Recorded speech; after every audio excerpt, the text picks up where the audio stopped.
responsabiliser le consommateur quand il est dans son acte d'achat et de consommation, de l'aider à prendre conscience de l'impact environnemental, social, économique lorsqu'il consomme son produit. Donc on a commencé par un débat et une discussion à bâton rompu. Et au niveau du fonctionnement du groupe, ça a été intéressant parce que chacun avait des idées très intéressantes et un positionnement vraiment diversifié. Du coup, on parlait tellement qu'à un moment, on a dit stop, on va être sur de l'écoute active et de la communication positive. Et on s'est donné une ordre de fonctionnement où chacun parlait à son tour et à proposer ses idées. Alors ce qui était vraiment intéressant, c'était l'approche pluridisciplinaire, c'est-à-dire qu'on avait des profils qui étaient totalement différents, complémentaires, et c'était une partie de ping-pong entre les participants parce qu'il y en a un qui avait une idée, l'autre qui rebondissait sur une autre idée, et c'est vrai que l'échange il était très productif entre différents profils. On veut proposer une alternative à un système global qui est Amazon. On a défini l'ensemble des fonctions du lieu. Des capacités de stage, de conférences. Ce qui serait intéressant, c'est de formaliser les objectifs.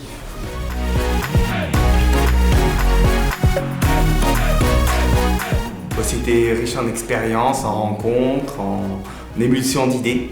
C'est la densité qui est particulière à cette expérience. Phosphorer, on le fait dans d'autres circonstances, mais avec une densité comme ça sur plusieurs jours, c'est particulier du coup. Et ça provoque.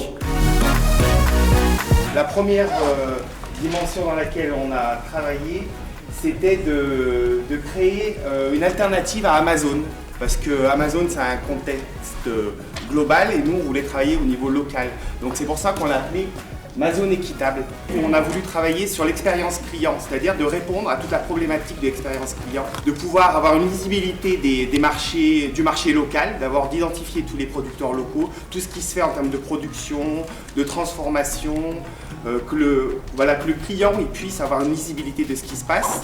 Ensuite, la deuxième dimension aussi, c'est tout ce qui est lié à la digitalisation. C'est-à-dire qu'aujourd'hui, le client il a des besoins, il faut y répondre. Nous, on voulait vraiment coller aux attentes clients.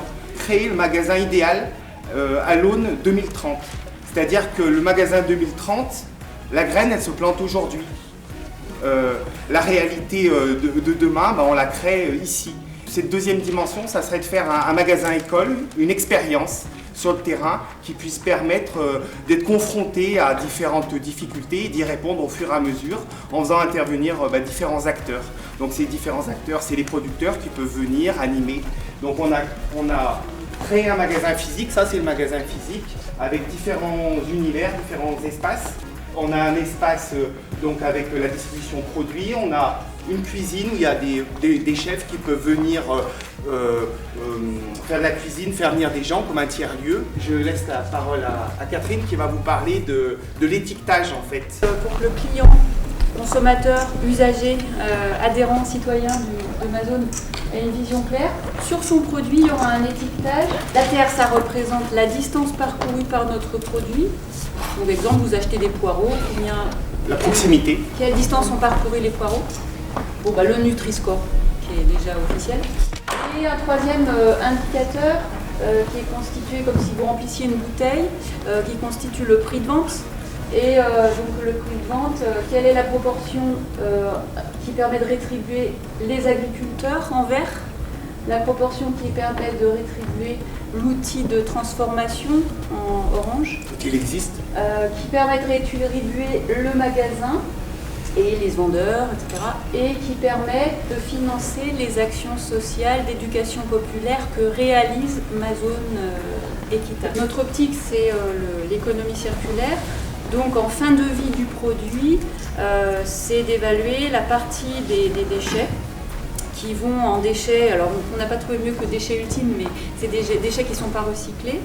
Qu'est-ce qui va en déchets qui sont recyclables ou recyclés par d'éventuelles entreprises partenaires?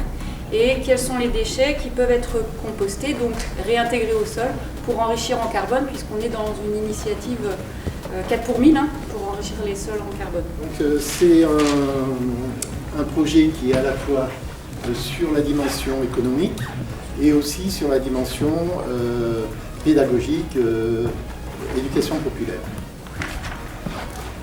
Merci.